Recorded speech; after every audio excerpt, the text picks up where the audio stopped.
not started the recording. So now we are recording, and I'll do a duplicate. Okay.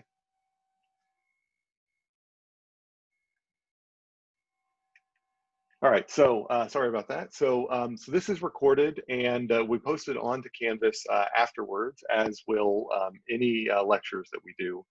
But I'm primarily here to basically go over some of the major syllabus things, and then discuss with you any questions that you might have about the weird format for the course this semester and any possible modifications that might have to be made to this course. So I guess with that in mind, let's just, I'm going to share, I'll share this desktop here. So I've just shared what the Canvas page for this course, which was made available last night. So if you open up the Canvas page for that, you don't have to do that now. You see the kind of, on the home page, the kind of syllabus overview, course objectives, learning outcomes, and then there's a link to the full syllabus here in this PDF. And so that's all of the details that go into, so all of the more minor but still very important details that we won't talk about today, definitely read through there. So that's an important document. And so the inside Canvas, I guess I'll just go over the outline here of how I've organized things. Most of the course you could probably access just by going through this modules here. And so inside modules, I've got a course information module, which will have a page that has the instructional staff and office hours. We have a TA for this course who's actually in India. And so she will periodically actually be taking part in the course from remote. She's apparently the time zones just worked out that's okay for her. But an interesting aspect of her being there is we actually do have a few students that are attending in time zones that are maybe more better aligned with her time zone than this time zone. And so there may actually be an opportunity for more face-to-face instruction or more face-to-face assistance with these concepts with the TA, given that the TA is actually on the other side of the globe. So it's just a very interesting semester, but I think we can, turn lemons into lemonade. I think we can actually find ways to capitalize on these interesting times. So my info and her info will be updated in this instructional staff and office hours. Office hours are going to be virtual this semester. They'll be on Zoom. The syllabus is here. I have an activity schedule. So if you were to click into that, then you'd see a grid that has all of the lectures and when they're scheduled to appear throughout the semester. And so you can kind of get an idea of how things are spaced out there. Some info about using Canvas and some other info about Zoom and just general ASU accessing from remote. All the class recordings will go online shortly after they are recorded, and then all the technical stuff that goes into making them able to be posted. And then once I can post them, there's this captured classroom recordings from the semester page, and it currently has got no recordings in it, but after today, then I'll put it up there and it gradually will grow. And so if you attend the class asynchronously, or if you like a refresher on the stuff we've covered in class, you can access that through this captured recordings here. That'll all be there. And anything else that I do in the class. So I often will use a whiteboard, for example, because we'll do a little bit of math, a little bit of graphical stuff, it's economics. And so those whiteboards will be captured and saved there as well. So any resources that accumulate during the class period that I can save, I will, and post there. There is this unit A1, which is that introductory unit that I normally have people do. Basically, this will be kind of the first thing that you should do as soon as you can, is to just go on to here, and there's this kind of syllabus quiz. If you click into that, it just has a link to the syllabus, and it's got, 5 or 6 different questions, just covering up different topics of the syllabus, just making sure that everyone has gone through that. And then I've added a separate rider here. It's like a syllabus quiz. It's a couple extra questions that are specific to things that I think might be commonly brought up about the ASU Sync experience and our kind of multi-modalities and how it'll all work out. And so, so that's put in there. Once you've scored a perfect score on both of these, and you can take them as many times as you want, it takes the maximum score, that will unlock the rest of the course. And so the course is, and you can, if you can't notice, there's a little triangle here, so you can, stuff that, if you don't need the course information all the time, you can get rid of that. Hopefully it makes it easier to navigate. And then so I've organized these into topical units. So we've got an introduction to environmental economics. We go down through there, and if we actually look back, if we were to open up the syllabus, which I guess I can do here as well, maybe it's a little silly to open it this way. Maybe I will just grab a copy, move it over here. And so if we were to open up the syllabus, I've got a tentative topic outline here, which talks about all of those units. And so, it gives you a little bit more detail about what goes inside each one of those units. So that is then covered in the syllabus, and it has the associated readings with that, which I'll get into here in a second.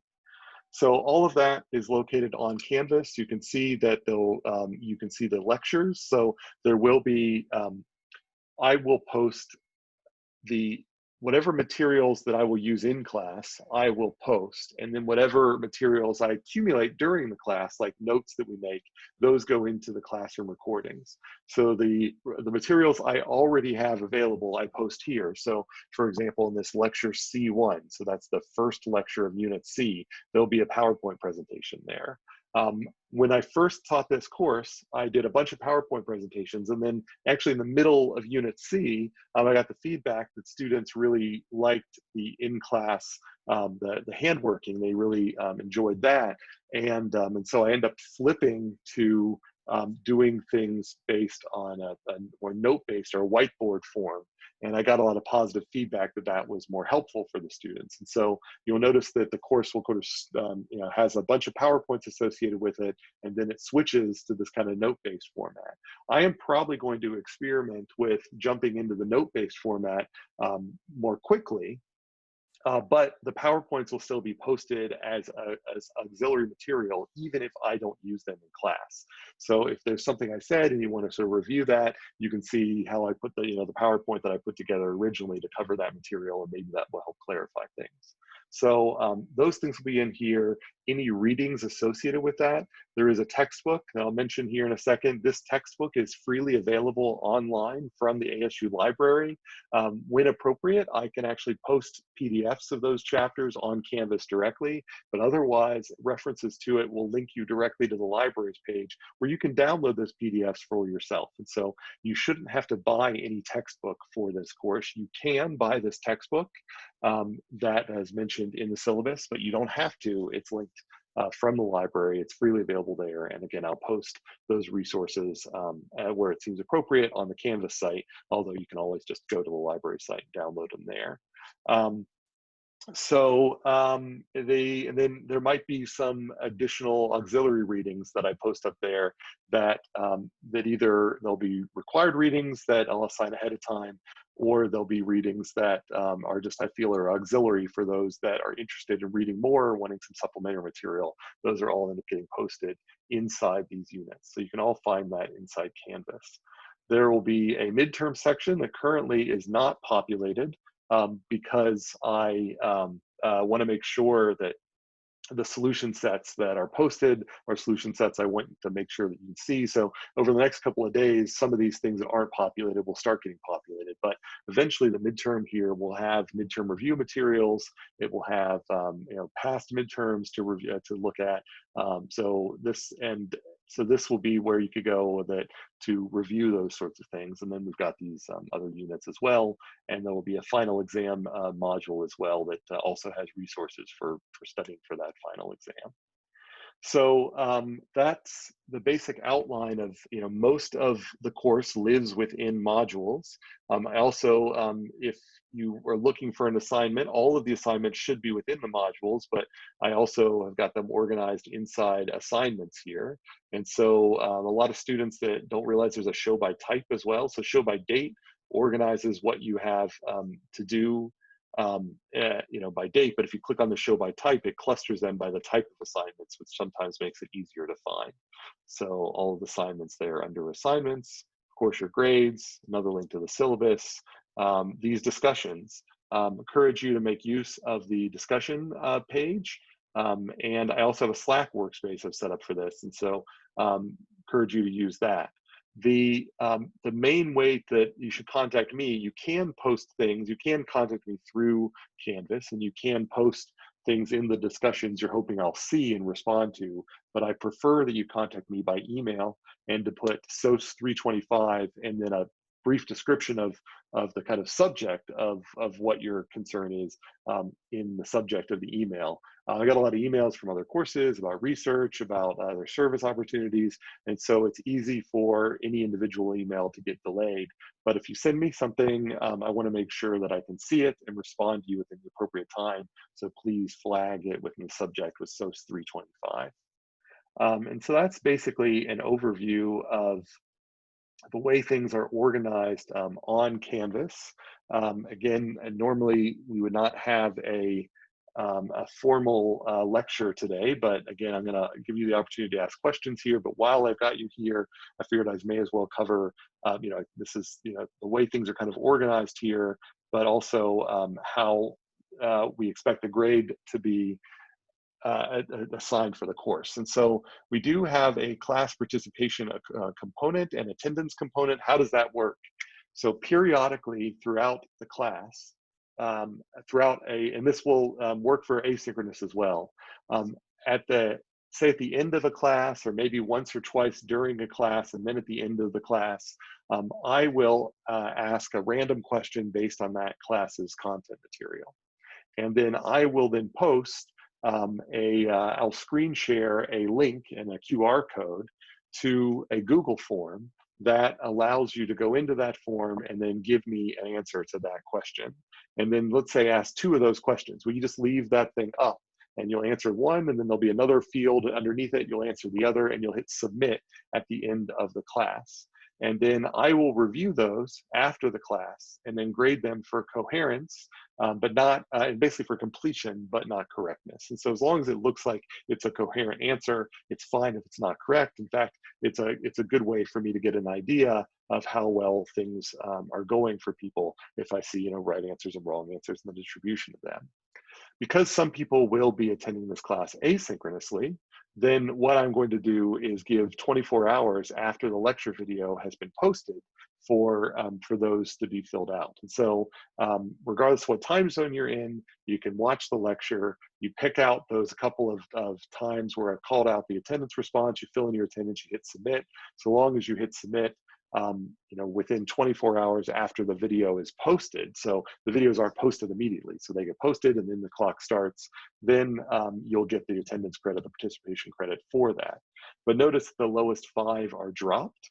So of course, there's going to be sometimes maybe you forget, maybe you just can't attend, or maybe you just don't have the opportunity to take care of those attendance responses. Well, the lowest 5 will be dropped. At the end of every week, there are these muddiest point responses, and these are Canvas assignments. They're auto-graded, although I can regrade them if it looks like there hasn't been effort put into them. And they basically just ask you, what was the most interesting thing that you learned this week? What is the least clear thing that you learned? And is there anything else that you would be interested in? And that last one, you can just answer with NA if there's nothing there. And the first 2, a sentence, maybe 2 each is all I'm looking for. So it's just a way for you to reflect on what you've done that week and submit that to me. As long as you have all 3 of those populated, it gets auto-graded. I review those as long as, again, you provide coherent answers. Again, not looking for a lot, looking for a sentence, maybe 2 for each one of those, then you get the credit for that. And sometimes you forget to do one, and so the lowest one is dropped. There are these Canvas activities that will be posted. These are auto-graded activities based on the readings. And so these help you keep up with the readings in the book and help guide you through the things that you should be focusing on as you're doing the readings before we come to class and go over those topics. There will be several homework assignments for and I may actually add a drop policy for some of these Canvas activities. Right now, we only have a handful, but I plan to add more through the semester. Once I have a kind of critical mass, then I probably will add a drop policy for these. The homework assignments, there are a number of homework assignments, say, on the order of 3, maybe 4 each during the semester that allow you to practice some of the things. You're going to be learning kind of quantitative methods to reason about how people make decisions when it comes to natural resources and so on, and you'll need opportunities to practice with that. And so that's what the homework is, and those will be graded by the TA. And so there's going to be a little bit of time but when you submit them and getting the responses back. So that's how those work. We have a midterm in the middle of the semester, as I kind of hinted at already over like the first 3 units. That midterm has a retake opportunity. And so what's going to happen is you'll take the midterm, and because we're in this COVID sort of scenario, we've got asynchronous and synchronous, then this midterm will be given online with a proctoring tool like Respondus Lockdown Browser. So there's probably going to be a little accessory assignment that happens before, say like a week before the midterm, that just guarantees that everybody has an opportunity to make sure they know how to use Respondus before they take the midterm. You take the midterm, it'll be graded online, and then a week later there will be a second midterm, and that second midterm will be of similar length and similar difficulty and similar content, but have different questions than the first midterm. You do not have to take the second midterm. In fact, you don't have to take the first midterm. You can only take the second midterm. We take the score that's highest on the 2. So it's a no-fault retake. Allows you to maybe, if you find like, man, after the first midterm, I just wasn't familiar with the format and wasn't comfortable with doing it on Respondus, but now I feel a little bit better. I want another shot at this. Then you can take the second midterm. Again, different questions, but they're meant to go over the same content, meant to be a very similar difficulty, very similar length. The end of the semester, we do something like that with the final exam. So the last week of class the exam will be designed to fit within a 75-minute class period. So even though the final exam is technically a cumulative exam, it will be mainly highlighting the last units of the course. But of course, those units tie in to the first units, but it's going to mainly highlight those last units of the course, although it's technically cumulative. That will be designed to fit within a midterm time window so that you can take it during a class period that's assigned at the last week of classes. And then again, there will be that retake opportunity, but that will happen during finals week. If you want to skip the retake, that's fine. And if you want to only take the retake and skip the pre-take, skip the first one, that's fine. Or if you want to take both, that's fine. We'll take the highest score of those 2. So that's how the final exams work. The timing of these things, these will be timed exams, and that you'll only have, say, 75 minutes to complete them. I might give you a little bit more just to deal with technical stuff, maybe 90 minutes, but at least 75. When you start the exam, will be in a larger window because we have multiple. I'm not going to force the asynchronous students taking a course in a different time zone to take the midterm within the synchronous time period. So it'll be something like you have 24 hours to start the exam, but when you start it, you've got 75 minutes to finish it, and you've got to take it within the Respondus Lockdown Browser with the camera. And so there'll be flexibility on when to start the exam. The day you start the exam, that will be fixed. And so there'll be an exam day for both the midterm and the final, but then you'll have freedom within that day to choose when you want to take it. So, so that's how those things are, that's kind of the outline of the course, really the outline of how the course is set up.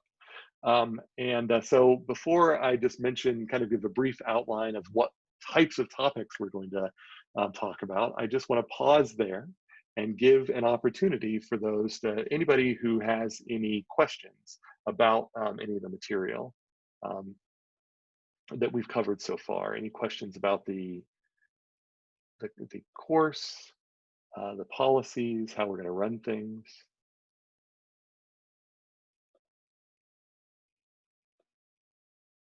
About participation, I love the chat. I think the chat is great. If you want to speak up, it's fine to do that too. Of course, just be do it in a respectful way, but if you want to unmute and say, I have a question, that's great. However you want to get my attention. If you want to try to raise your hand um, in the participants list, that's also fine. And I will do my best to monitor the participants list for those hands. I saw a hand get raised. Yeah, so there's a hand raised. Anaf, do you have a question? If not, if you're just testing that, you can hit the raise hand button again and it'll undo that. And then I see a question in the chat here. Anaf, if you have a question, I couldn't hear it because you're on mute. Yeah, okay. I'm using my headphones. I'm muting. Anyway, I have a question regarding for the textbook. So you're saying like we don't really need to buy it because you can send us the text of the specific chapters when those chapters are involved in those lectures. Well, so the textbook is available for free, the whole textbook at the library right now. And there is a link, I think, in the syllabus, as well as on Canvas to get to that. And you can also see the title so you can search for it. So you already have the textbook. If you would like a paper copy, you can buy one. I am not sure that I'm going to distribute every chapter. I think I put the first 2 chapters on Canvas for convenience, and then I sort of count on people using the library to get all the other chapters. But I'm actually kind of reconsidering that, and I might end up putting all the chapters online. But I think the way the publisher wants you to do it is to go through the library so that they make sure that they get the subscription fees from the library. But you don't have to pay for the textbook. You can already, right now today, go and read every chapter you want for free from the library's website. All right, got it. Thank you. And then there's another question. We'll be doing live Zoom lectures every Tuesday and Thursday. Jeremy asked, yes, there will be, this is an ASU Sync offered class. So we will definitely have the Zoom component available. And I'm going to clear the hand there. Okay, so we definitely have the Zoom available live at the normal class time every Tuesday and every Thursday, unless there's something special going on that day, like it's an exam day. If you do not want to attend live, you can instead view the asynchronous, so view the recorded lectures afterwards. For in-person, I actually just learned yesterday that they did allocate resources for us to actually have an in-person student able to open the rooms and connect up the Zoom to the classroom assigned for this course. So I mentioned that I have a constraint in my family that prevents me from being in the classroom until at least October. But for those of you that really would rather take the course in class, you can come to class and we will be able to open the class and connect the class to Zoom. For those of you that would want to pursue that option, then I would recommend, if you can, to bring a laptop so that even if you're listening in person, you'll still be able to, say, participate in the chats yourself. Or if we do breakout rooms, it's a lot easier for me to incorporate the breakout rooms with everybody in the Zoom with the people in the class, if the people in the class are also in the Zoom. And so just in general, if you do want to sit in the classroom, I could definitely recommend having access to Zoom. You can turn off your microphones and your speakers, you can wear headphones, that's all fine. But it will be a more smoother experience if you have access to Zoom. But if you don't want to come to the classroom, that's totally fine. You don't have to, no permission is needed. You can attend this class however you would like. You need to just, there's that attendance response that's due 24 hours after the video is prepared online, but you don't need to tell me how you're going to come in every day. It's total flexibility there. Any other questions?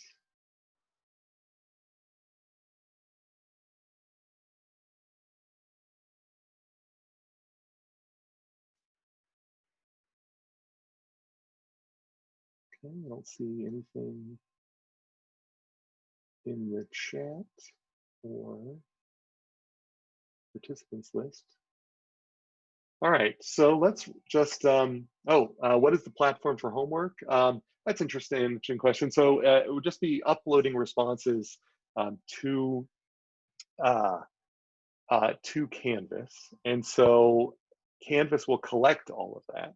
So the homeworks will be designed so that, So there's going to be some cases where you're going to want to do handwritten exercises. So you might want to draw a demand curve or something like that, and you might want to do some intersections. You might want to do some math, and you might not be comfortable doing that in a digital format. But if you can make it legible and then submit something that in a, say, a scanned format or an image format that captures your work and is readable and legible and gradable, then oh, I'm sorry. So the real question was, what's the difference between Canvas and the homework? Homework assignments are manually graded by the TA.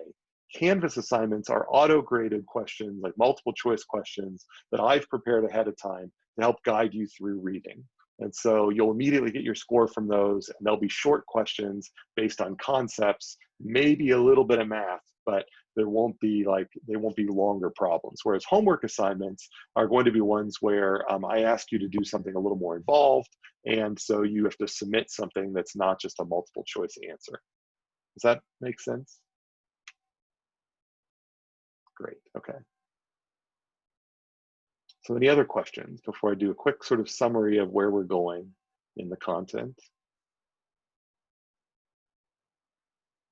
Flexibility really is key. I just want you guys to get as much out of this class as possible. I think we can deliver everything that we would have been able to deliver in person. I don't want you to view this as a consolation prize. I think you can meet all of our learning objectives with no problems in this mixed format. I'm happy to be flexible. I guess I should mention things about late assignments and things like that, or about missed assignments. So of course, if there's a conflict with one of the due dates having to do with a religious holiday, the official course policies, since you know about that ahead of time, you should let me know now. Same thing with a university sanction. As soon as you know that there's going to be that conflict, you should let me know. If there's a medical emergency, if you can let me know ahead of time that you're going to miss an assignment or you're going to need an extension or something like that, that's great to do. If you can't, then that's fine, but let me know as soon as you're healthy. And so I don't want to find out like a month after you're healthy that you're asking for an attendance credit that you couldn't get because you were sick, and you've had a month to tell me about it. So as soon as you're well, tell me about those things. If other weird things that come up, I mean, I know that, some of you, we're all adults here. I mean, I happen to be in this like teaching position, you're a student, but we're basically peers. I know some of you are at home, you got kids running around, you got dogs running around. Just weird things are going to happen this semester, and we can be flexible. Just keep an open line of communication. Talk to me. Let me know if there's something that's putting you in an uncomfortable situation. You need some extra flexibility. Let me know if a due date isn't going to work out and things like that. And we can make things work. So we can be flexible. But so just keep an open line of communication. Just talk to me, and we'll try to work things out. Okay.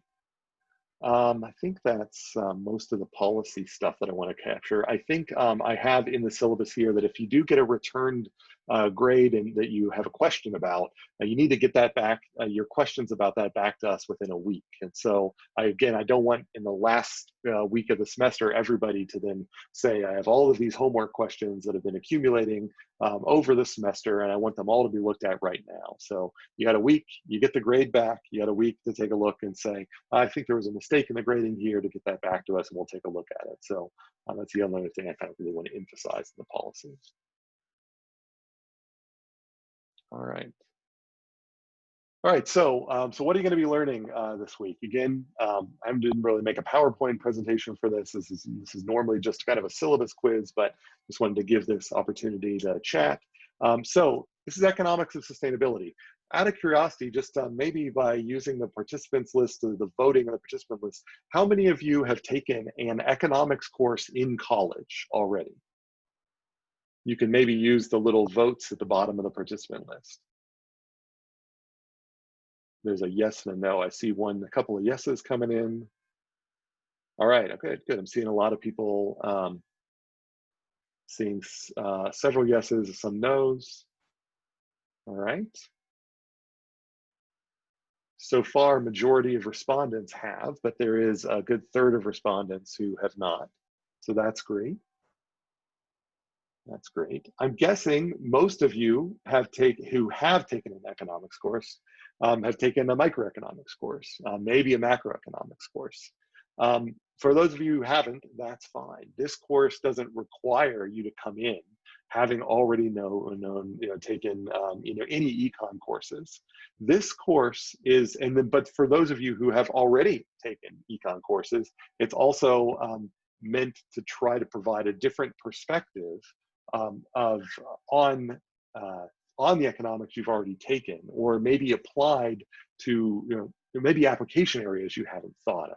And so there's going to be a lot of microeconomics in this course, a little bit of macroeconomics in this course. And for those of you who haven't taken those courses, we'll define what all those things mean. But instead of being applied to, is this market fair, things like that, we are going to be applying those to sustainability problems. So for those of you who are familiar with the term externality, we are going to be chiefly focused on how do we internalize externalities? How do we recognize externalities, positive externalities and negative externalities? These are all terms that we will define, but we are going to sort of say, how do we take economic thinking and apply it to sustainability problems, and especially sustainability problems related to problems of the environment. And so the course objectives kind of describe how we're going to do that. So what you're going to be doing week after week. You're going to be reading some chapters talking about using economics-based frameworks for conceptualizing these problems of sustainability in a more objective way. So rather than kind of a hand-wavy subjective feel, we'll actually start to say, okay, what does this really mean when the rubber meets the road? What do we predict would happen if we made this policy change, or if that policy change were to happen, and so on. So that's going to require us to use mathematical and graphical analyses of market-based sustainability interventions. And so we'll learn about how to do all of that sort of stuff. So it's not going to be a whole lot of math, but it's going to be a little bit of algebra and a lot of graphs. And so those of you who already taken econ, you know that economists love their graphs. And we are going to learn how to think economically about sustainability problems and using those sorts of tools. And then that will give us some opportunity to do a little bit of math. And so we will then be able to start answering quantitative questions, like how much, if you're managing a set of, a stand of trees, how many of those trees are you going to harvest each year? We can answer those questions using tools from economics. So just as an example of that, let's say that you have, 200 gallons of, this is a bad scale, but 200 gallons of oil underneath you that you have total access to. You could take you could just pump that all out and say, okay, 200 gallons, that's not that much. I'll take that out now and I'll sell it all right now. And I'll turn all of the oil that I have access to into money. If you do that, then the question you have to say is, what if I would have left some of that oil in the ground? Because now I realize that there's a scarcity of oil and the price of oil is actually going to be higher next year. So if I would have left some of that oil in the ground and sold it next year, then I might have been able to make more money off that oil. So then the question that ends up becoming is, well, so how much oil do I take out of the ground now versus leave in the oil later? And weirdly enough, the interest rate at the bank is going to help you determine that. Because if you took all of the oil out of the ground and put it in the bank, you would make a certain interest on it. And it is, the real question has to be, is the scarcity in oil that's going to drive up prices going to create a higher price for me next year than I would get from the bank if I turned all my oil into money and then put the money in the bank instead? So it's that type of back and forth where we start exchanging currencies in these funny different ways to start analyzing this. And not only to develop frameworks for answering the question of how much of a non-renewable resource do I harvest, but also to use it as models for thinking about a market as a whole and sort of saying, if we make this change to the tax structure, how do we expect people to respond? If we know that people who have sole access to that oil are making decisions in this particular way, then that tells us how changes in taxes and things like that will be applied. So there's a question in the chat. We use similar ideologies we learned from SOS 212 in this class. Some of you may have taken SOS 212. That is a system dynamics modeling course. I teach that course as well. I see a lot of familiar names in the participant lists from a 212 course I taught recently. It's great to see everybody here from that. That is a dynamical systems modeling course. In that course, we talk about economics a bit. But we use a very different type of modeling framework than we use here. So we're not going to be building dynamical models.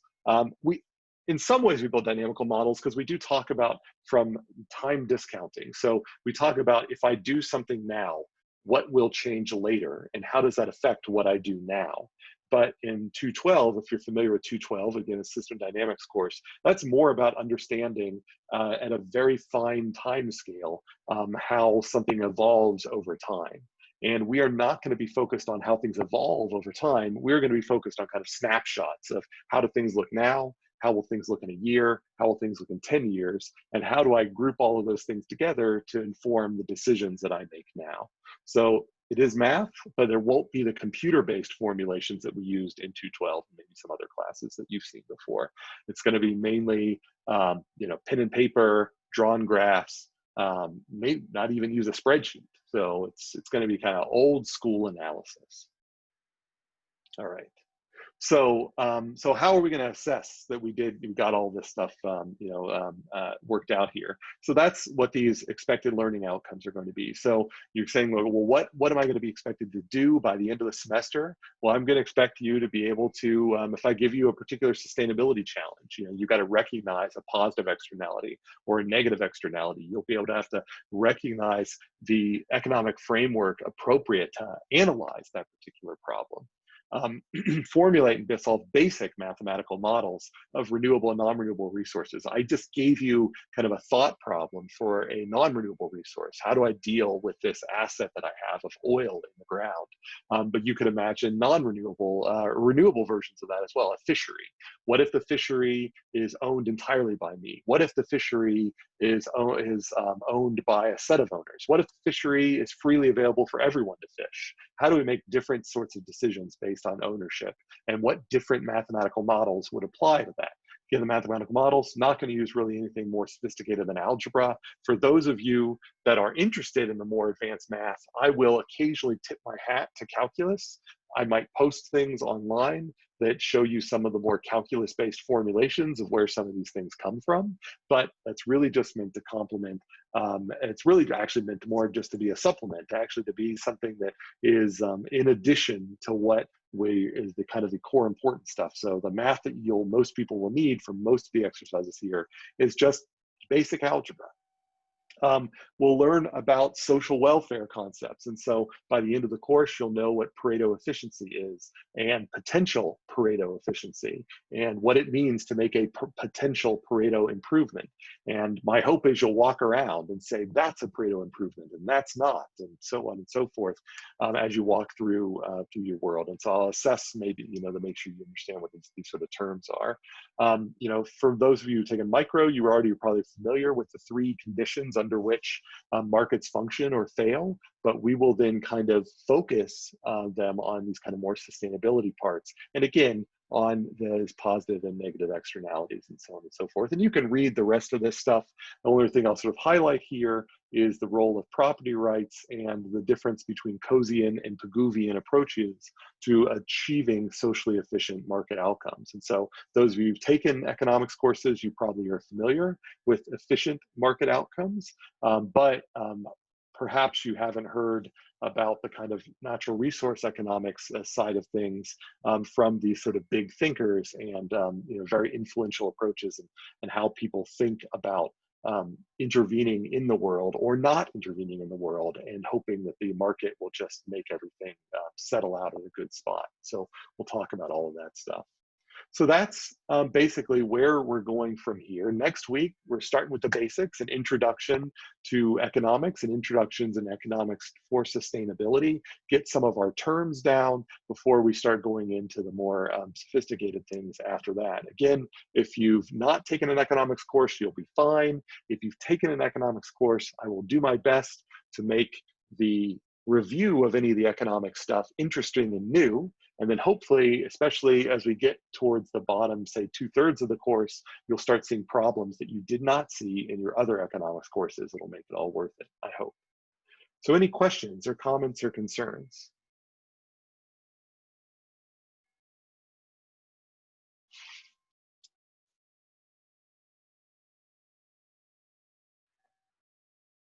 Okay. Well, so just as a reminder, moving forward, your next action would be go onto the Canvas site, go up to modules and find this unit A1. There'll be like a quick 5-question survey here, and I think a 5-question survey here, something like that. It'll take you no time. It'll just require you to kind of scan through the syllabus and make sure everybody's on the same page there. And then once you answer those and score a perfect score on both of these, oh, looks like I may need to adjust the point totals here, but once you get a perfect score on both of these, then that will unlock the rest of the course. Like I said, I'll be kind of adjusting due dates and publishing assignments that are currently hidden, just to make sure that they're up to date for this semester, and that will hopefully happen in the next couple of days. But for now, you can focus on this one. And the chapter is already available, so go ahead and start your chapter reading of chapter 1.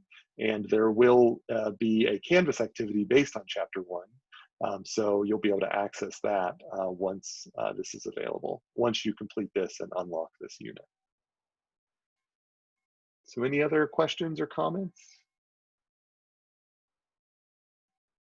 If not, then then that's all that I've got for you today. There is no attendance exercise today.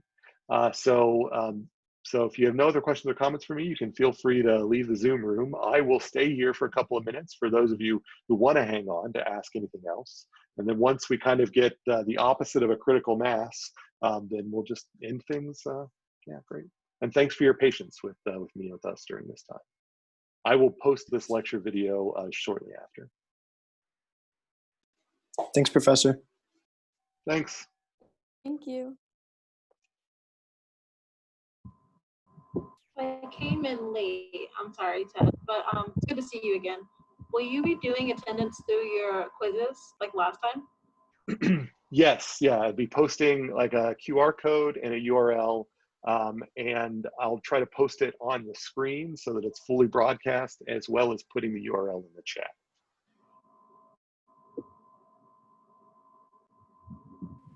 Hi. So like just triple checking there's like no Vensim at all, right? There's no I don't think we use any computer assisted tools. Everything are hand-drawn graphs and handwritten math. So there's no computer assisted. It is not, this is a totally different course. That's great news. I wasn't sure. Uh-huh. Vensim and Insight Maker were both a little difficult for me to understand or get used to. Gotcha. Yeah, this is it's totally different. Okay, well, thank you. Mm-hmm. Hi, Dr. Pavlic. Do you offer honors contracts? Oh, that's a good question. I don't think I've ever offered one for this class, but I am willing to entertain that. Can you send me an email and let me chew on it for a couple of days, and then maybe I can come up with some ideas, and then I usually like to sort of come up with some kind of like templates and then have you read through those. If you don't like those, then you could sort of suggest one that's kind of in the spirit of those. Okay, perfect. I'll send that email to you this afternoon. Thank you so Excellent. much. Sure. Bye.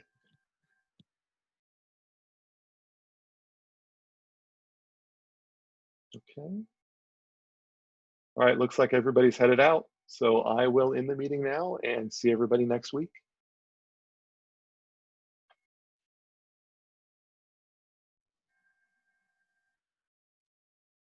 Hey, Professor. Oh, yeah. It's Corinne, your instructional assistant. Oh, hi, Corinne. How are you? I'm good. How are you? Good. Yeah, I didn't know if you wanted me to do anything for you today or help out with anything. I was going to shoot you an email later today, but I'm just sitting here in the classroom right now. Right. I assume no one came to class because I told them not to. Okay. Gotcha. Did it look like that? I mean, so you've, I guess, had practice with this. So were you able to connect to the Zoom room and everything seemed to look okay? Yeah, so I just joined the Zoom on my personal computer. I helped Okay. out with a class right before this, and he went over a little bit. So I was Gotcha. going to stay for a couple of minutes and make sure I can log into the computer and get that to work. Okay. But that was about it, yeah. Okay. Yeah, I mean, I don't have anything specific for you. Again, I up until yesterday, I thought I was on my own. So like, I didn't even realize I would have an instructional assistant in the class. I do want to make use of you, if not for any other reasons, but because you have an opportunity to put down hours. And so if you're, granted hours for this, then I'm happy to make use of you. But if for some reason, like I don't, I think we'll be able to do it sync only if worst comes to worst, but primarily my biggest use would be like I mean, I really didn't really think about the in-person, and there might be more opportunities as we think about it going forward. But if you're able to be there and put up the video for those and then keep track, like just to let me know like how many people look like they're even attending in person, like that's useful input. But I don't have anything specific, but I will give it some thought. Okay, yeah, please do. And then, yeah, I can just show up here every day and be in the classroom. So if anyone does happen to come, it's up and ready for them. And then, yeah, anything else you need. I know you already have a TA, but if they need help like with grading or anything like that, I would be more than happy to help. Okay, yeah, I need to sort of read through the kind of like, what are the obligations of or what are the possibilities there, but I haven't really thought about it too, but that could be very useful. Even things like study sessions or things like that, things that aren't necessarily grading, but if helping students in set up for review sessions or something like that, given that the TA is 12.5 hours away, then having someone in this time zone, that could be useful. Yeah, of course. Be happy to help All with right. that. Great. Well, I'll keep that in mind. And if you wanted to give a shot, and all I can do is just to keep everything as close as possible. I can leave this Zoom room open for, I don't know, until 1, if you want to like try to connect to it and make sure everything's working okay from Yeah. the room. Okay. All right. Well, in that case, I'm going to probably get off my video and audio, and I'll probably end the room at 1 o'clock or something like that. But I'll just be sitting here as an empty Zoom room until then. All right, perfect. All right. Thanks again. Thank you.